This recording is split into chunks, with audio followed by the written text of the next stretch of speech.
got to deal with this while trying to edit these vlogs. Curious to know what you guys would do in this foreground here. Massive heat wave here in the UK this week, so excuse the dress code. In this video we're going to do some changes, perform some changes in this 100 gallon Awase Highline 400. We are experiencing a heat wave here in the UK right now, so these back doors are wide open, the skylights are open, so there is some background noise. First of all, I think we'll all agree that the stem plant there in the background, although it looks very beautiful, the Limnophila hyperoides, it is overgrown, it does need a trim. These, in fact, here, these stems here, were used during the topping technique, which we actually cut the stem, and then rather than replant the stem in the soil, we just position the stem amongst the other stems, and the stems themselves produce new roots. Let me show you. You can see here these roots. So now we can use the topping technique, grab the stem in between your tweezers, and then just insert it into the main body of stems, and you can quite clearly see the roots there. And what will happen is you just wedge it in there, that will grip naturally.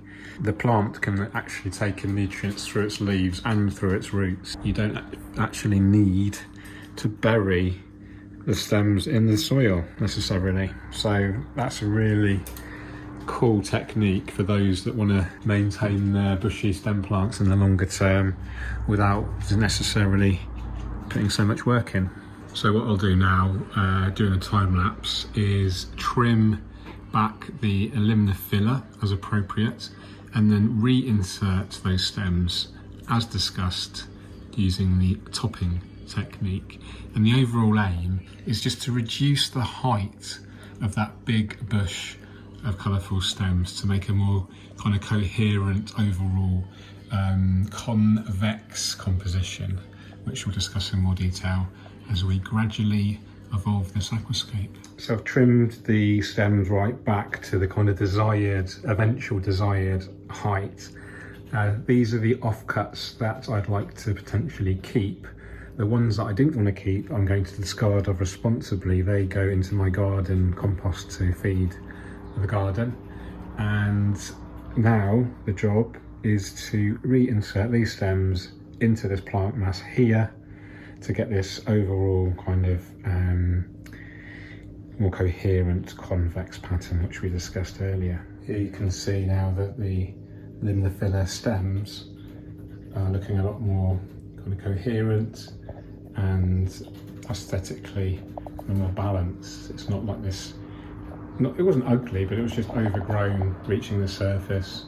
And you may remember in a previous vlog we talked about the nutrient deficiencies, and it's really struggling. Now that is still the case on the older leaves, but there is, pleased to say, there is some healthy new growth. So I'm happy to just let it do its thing and let it keep going. And so no need to replace it unnecessarily. We do have some significant growth of the Lobelia mini. This is the Cardinalis mini, and also weaving in and out of all of the plants here. This is the Hydrocotyle tripartita mini as well. I really love the way this is spreading across the scape like a web, almost like the mycelial network. It softens the edges, so it softens like the borders between the species of plant, which I think looks really attractive. So I think I'm going to let that do its thing until it becomes completely kind of out of control, and we can quite simply just nip that off with our fingertips, with our nails, and just remove of and discard of as appropriate. I think we'll just leave the Hygrophila. I don't think we need to do anything with that, in fact. So next job is the Lobelia. I'm going to just pinch off the biggest overgrown portions and then replace those portions elsewhere in the scape to gradually build up this very kind of dense and textured and colourful, high impact, almost dome effect here. And then I'm considering what should we do with the foreground here? Should we plant it? Or should we leave it cosmetic sand? Should we make it really fancy, kind of graded gravels, etc.? Should we mix it up? We could do a solid carpet of a single species of plant, so almost like a monoculture. We could mix up 3 or 4 species. We could have like a really fast carpeting, or we could have slower growing rosette plants. So lots and lots of options there for the foreground. Let us know in the comments, what would you do? So next job is to trim the lobelia and then replace that elsewhere in the scape, and I'll do a time lapse of that. That's the main composition as I'd like it done. So you can see I've deliberately intermingled some of the lobelia strategically through the aquascape, and that's complemented by the hydrocotyl as well. I have taken out a fair amount of the hydrocotyl because it was becoming quite invasive. I've also taken out a couple of the limnophylla stems and also positioned them kind of intermittently throughout the layout there. So the whole kind of idea is to have this, I use the word coherent a lot, but it's a great word that describes what we're talking about. A coherent kind of flow throughout the aquascape in this convex pattern here. Convex meaning like a dome effect here.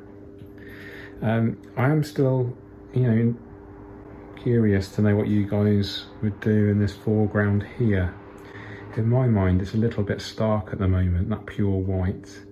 And then we've got the ugly soil here migrating forward, caused by the Amano shrimp.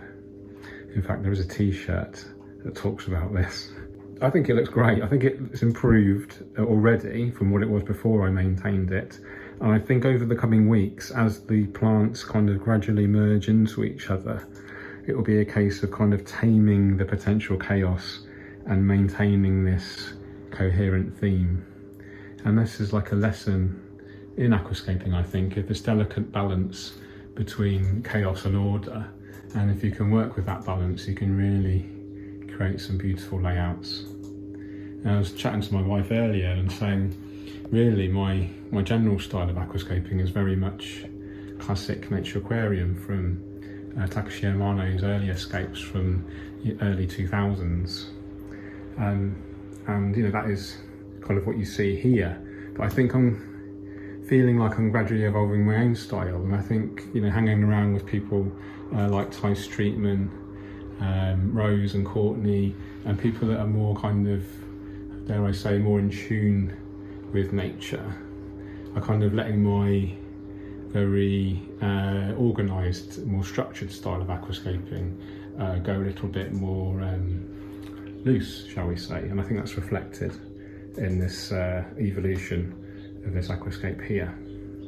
So usual follow-up maintenance practice now, which involves the large water change, filter cleaning, glass cleaning, etc. I won't do that on this vlog because there's done plenty of those on previous vlogs. So yeah, hope you enjoyed it. Take care. Cheerio.